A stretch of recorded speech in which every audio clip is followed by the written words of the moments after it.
I 33 meters was dating a 33F for 6 months. She broke up with me, then I talked her into giving space. I thought she broke up with me hours later through text. I got set up with 28F this upcoming Friday. 33F messaged me to see how it was going, and turns out the text wasn't breaking up with me. I'm in an odd situation. So I had been dating a single mom for about 6 months. She broke up with me a month ago. I was pretty hurt. She stated she needed time to straighten out her life. Honestly, I didn't know the extent of her troubles. I talked to her and we stated that we would just take time off but be together without dating others. A few hours after we got off the phone, she messaged me again, and I took it as she didn't want me and was breaking up with me. I was pissed that she broke up with me that way and couldn't figure out why she did it. We had promised to stay in contact if we broke up because our daughters had become best friends. We planned on waiting for them to meet, but it turned out to be a non-option. Turns out that the wrestling club I went to when I was a kid is where she took her kids. I had planned on going there before meeting her. Well, first day of practice, without them knowing their parents were dating, they hit it off. Well, one of my friend's wives set me up on a date this week for Friday. I have started talking to the girl but haven't met her yet. Honestly, my buddy's wife has more confidence in me than I do because this girl is out of my league. Well, after the date was set and 33F stated messaging me a lot more. She had been telling me she loved me still already, just really wasn't talking. Turns out she didn't break up with me, just needed space. Her life had taken a complete poop. Like is about to lose her house. She never asked me for help despite knowing I'm well off and her kids are struggling with really big issues. I've never cheated on a girl in my life, nor was it ever something that I wanted to do.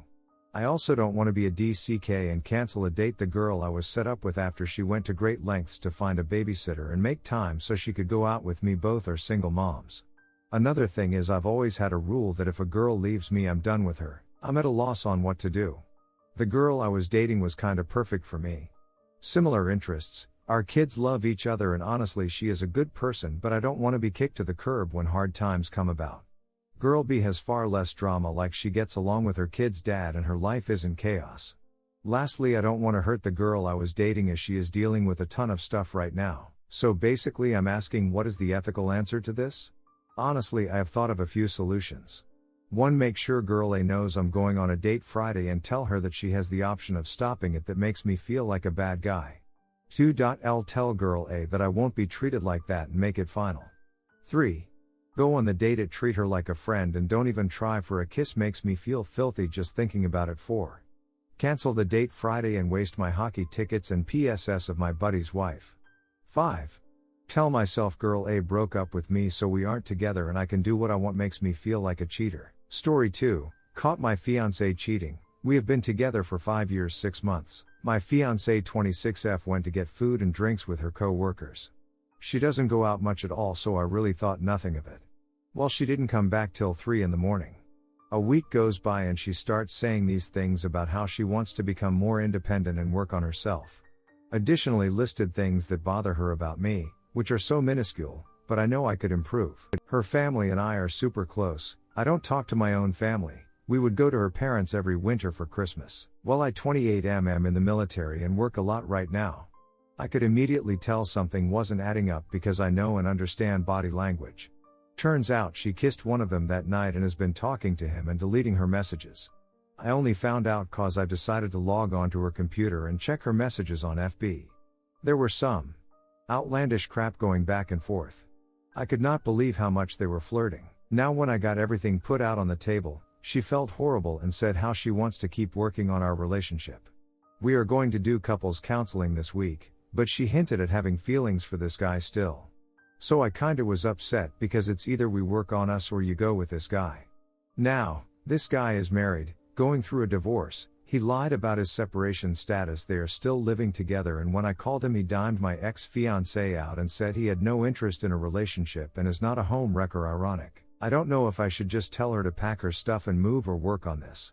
I fear that this could happen again, for example when I am deployed. This one happened while I was here in the States still. Story 3. I told my mill to duck off and mind her own business. My wife is unhappy but grateful. She also doesn't Anna to talk to me right now. My wife and I 28M28F have been together for 8 years and her mom never seemed to like me very much. She also doesn't seem to like her own daughter, but I can't say for sure. Anyway, my wife gave birth to twins in January. We were just learning the routines and ropes of parenthood when in early April, my wife got in a car accident. She's had to have 2 surgeries and lots of PT. So childcare has fallen on me mostly. My wife feels guilty she isn't being a mother, but I know that she's doing her best. Because of all these factors, we haven't really had time. The most intimate we get is cuddling because we are both beyond tired by the end of day. We also have no help BTW, but we both have WFM jobs, so that's a good thing. No time is not an issue for me because I want my wife to heal and be well first. Now, Twin A has been a bit sick and apparently the twin connection is real, so whenever Twin A cries, it sets of Twin B. They also are both going through a we hate sleep phase, so wife and I are both exhausted. Mill comes over. I'm a bit irritable because she came over randomly, no phone, no text, no nothing. She starts commenting that the house is messy, and we have a few unopened packages here and there. I can see my wife tearing up because she already feels bad about everything, so I tell Mill to duck off because her comments are not helpful. She could offer to help, we are not expecting this. I admit I spoke rudely, so she says, oh wow op, is wife name not putting out for you? She then turns to my wife and says, this is what happens when you don't keep your husband satisfied, they will take their frustrations out on someone else. Be careful. My wife was in tears by this point, so I told Mill to get out of the house. I wanted to say some other things too, but wife was very upset. Mill left. Wife said, thanks in a sour tone, but didn't want me to talk to her mom that way. She's in our kids' room and is avoiding me. What do I do? Redditor's reactions. Story 4 after. Redditor 1. The problem here is your wife needs to learn boundaries and to stand up to her mom. It is not your role or position to be telling her off. Because it's different, you are not her child. This fuels Mill behavior even more. Your wife is the one who needs to learn to shut down her mom's comments and behavior. When Mill makes a rude comment, your wife needs to be the one to say, those kinds of comments aren't appreciated, unhelpful, and will not be tolerated. Mill pushes further. Your wife tells her firmly but politely to leave. This is a lesson in boundaries, truly. Mill behavior continues.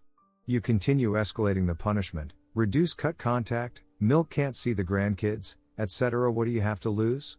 If Mill is already a negative in the life, why subject everyone to it further? That is where reducing cutting contact ends up being a perfectly fine solution if Mill doesn't want to treat you and your wife, her daughter, with decency and respect. Wife needs to set boundaries too, that Mill cannot come over unannounced. Do not forget, this is your life together, your kids, your marriage. Mill does not have influence or impact here. Talk to your wife about what kind of dynamic and in-law relationship you want together, come to an understanding, make a plan, go from there. Redditor 2, your Mill sounds like a peach.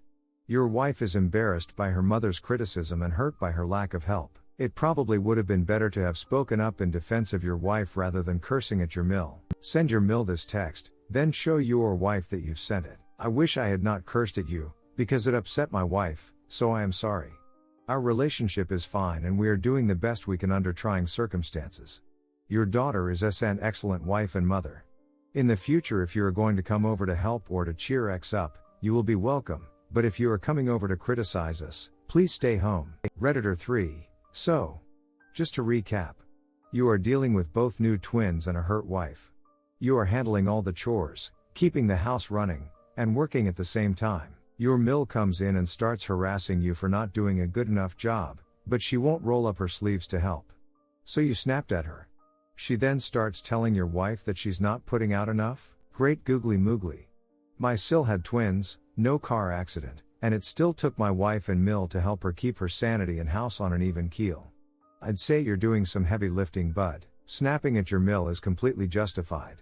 Telling her to get out of the house is also completely justified. Frankly, I'd have been less cool about it than you are describing. My advice? Give your wife a hug. Only address the putting out comment. Leave the rest on a back burner for another day. Tell her it was a highly inappropriate comment and completely off base. That you are short-tempered due to lack of sleep and worry over her health. Story 4. Taking my wife back after her affair and our divorce has been the best decision in my life. I know a lot of you will think I am crazy, a fool, or both. But hear me out. After confronting her about the affair, her gaslighting and blame shifting were just too much. I threw her out and divorced her. I dated around and even had a 7-month relationship with a lovely lady. And, not proud of this BTW, I even slept with several of her friends. But, at the end of the day, none of them were her. We had over 25 years of shared history. She is the mother of my wonderful children who are now successful young adults. And I still loved her, so I reached out to her parents who I remained friends with to see what was going on in her life at the moment. And discovered that, after getting served the divorce, she attempted suicide and was hospitalized. Was diagnosed with bipolar 2 and put on medication for it. And that diagnosis helped explain a lot of her behavior. Got into therapy and has stayed in therapy to discover what made her capable of betraying me like that. Did not get involved with anyone else. Not one single date in almost 3 years. In other words, she owned her acid and stood up and did something about it. And I can tell you all this. She is almost a different person now. And a far better person. She also made sure that she stayed compliant with her medications and went to get them adjusted when she started feeling off. We have been back together now for several months and things, while not perfect, have been so rewarding. I feel whole again with her by my side. The kids are definitely happy we are reconciling now. As long as things continue to go this well, we are getting remarried next June on what would have been our 31st wedding anniversary. But it took getting divorced and losing everything to snap her out of the affair fog and back to reality. And it is her actions that are speaking to me now. They have all been loving, honest and consistent. And have allowed me to begin trusting her again. So guys, reconciliation is possible if your wayward partner is willing to own their choices, get help, humble themselves and do the hard work towards recovery. I have fallen head over heels in love with her again, though I never stopped loving her in the first place. And every single day she is proving to me that she despises what she and who she had become before, during and immediately after the affair. Is doing the work to better herself. Is dedicated to our relationship in ways she never did before. And she is the absolute love of my life. I am very happy. I bid you all peace and healing. Edit. Holy crap, I never expected this much of a response. For all of you who commented, thank you, each and every one, even those that were negative. And even the ones that were downright ugly. I do not want to live in an echo chamber where I only hear what I agree with. And while I may not respond to everyone, I am reading every comment. Thank you again. Edit 2, for those either asking or making ill-founded assumptions. 1. There will be a legally enforceable prenup before we get remarried to protect myself. She is aware and totally on board with this. 2. I have not declared victory. Recovery from infidelity is a lot like recovery from substance abuse. It is a lifelong process. What can be achieved is healing. And we are well on our way. Again, it is a journey. 3. I made a deliberate choice to both forgive her and to forgive the affair. This does not mean I have forgotten what happened or why it happened. 4. I am aware of the challenges of her mental illness. But I am educated and prepared to deal with those issues. And so is she. Thanks again. Edit 3. Okay, even though it says it above, I am not proud of my behavior in sleeping with some of her friends. They were single and I was single. I did not step outside my marriage. But I am not proud of basically using them or being used by them. And there was an element of both. Which you tell you what sort of friends they were. But I was not a good guy then either. Thanks. Redditor's reactions update after. Redditor 1. Congratulations buddy, nice to see a happy ending for you, best of luck to you. You done a bang on job and it worked out for you. Joy and fortune to you both. Op answer. Thanks man, means a lot. We are both happy and looking forward to what is to come. We are both retired, early too, and looking forward to our time together. I just purchased an RV and we are packing up the house now and are going to spend the next couple of years on the road with just the two of us. And my sister and one of our close friends will be house sitting for us while we are gone. Which give me a lot more peace of mind. House is only a bit over a year old. I had it built when I sold my company, software and patents to a certain company based in Seattle. And I love that house. So I am happy to give them a free place to live while we run around North America. Redditor 2. But you slept with several of her friends, so how does that work? They still friends with her and know what your bedroom skills are like? Don't get it. Redditor 3. Fool me once, shame on you. Fool me twice. Update. NSFW, what a wonderful morning. My sweet wife has been hospitalized until a few days ago, getting through a manic episode and a small medication adjustment. She is bipolar 1 and we have to do this on occasion. So, when she was discharged, I booked a suite for us at the Peabody, in downtown Memphis. So far, so good. I also was the fortunate receiver of some good timing when an old friend of ours reached out to me while my wife was still inpatient. This friend, let's just be open and honest now, is actually an old lover. My wife is bisexual and she and my wife met years before at her work. After she left my wife's company, she struck up a relationship with us. And lived with us a few years before she met a nice guy and moved in with him. Well, she is now single again and we set up a big surprise for my wife the first night. And she was just floored, she was so surprised and thrilled. So I did good there. However, my wife had a surprise for me this morning, inspired by what another wife posted her a few days ago.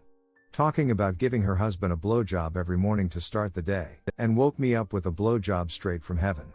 Our friend was out running a couple of errands and she wanted to let me know how much she appreciated all the things I had done for her lately. And wanted to know if I would like to begin the day that way.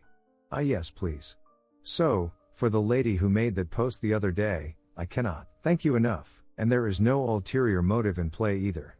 My wife knows that all she has to do is ask and it is hers. As long as it is in my power to do so. She just wanted to spice things up a little more in the bedroom and keep things fresh. What an awesome woman.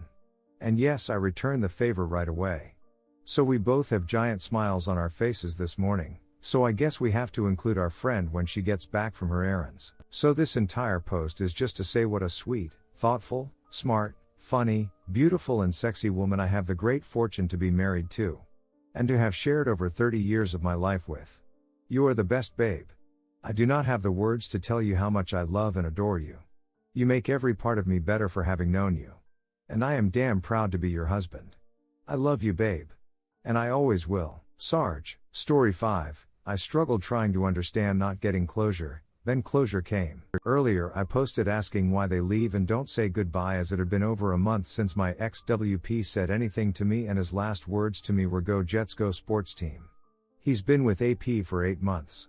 It's like the universe heard me. My phone rang last night at 9:30, with a private number.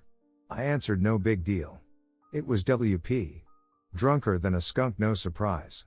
He was sobbing. Telling me he wanted closure and to apologize for what he did. Yeah, whatever. Empty words we've all heard before. Then he says, AP isn't cutting it. Says he's in a situation now with her and her kid, and he doesn't know how to get out of it. Says he can't move on from me and made a huge mistake. Says that's not the life he wants and he is miserable every day without me. Said he's been looking at my 2018 photo and the sparkle I had in my eye when we were happy. Then went on some drunken tangents about how I never supported him during his depression and AP did, and how suicidal he is. He said this all the time when we argued. I finally told him I had to go, and out of respect for AP, to never call me again. I hung up on him. Well, that satisfied any bad feelings I had about him doing better in sobriety without me, and AP being better than me.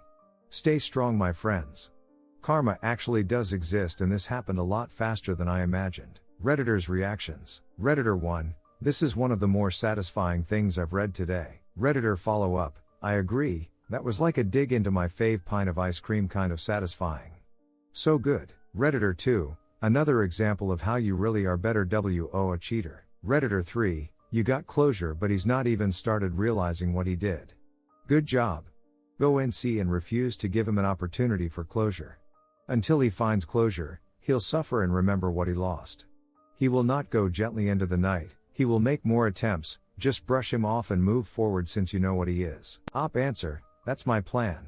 I did tell him if he was serious about apologizing or closure, he'd at least do it sober. He'll run back to AP for now until his next wave of nostalgia hits.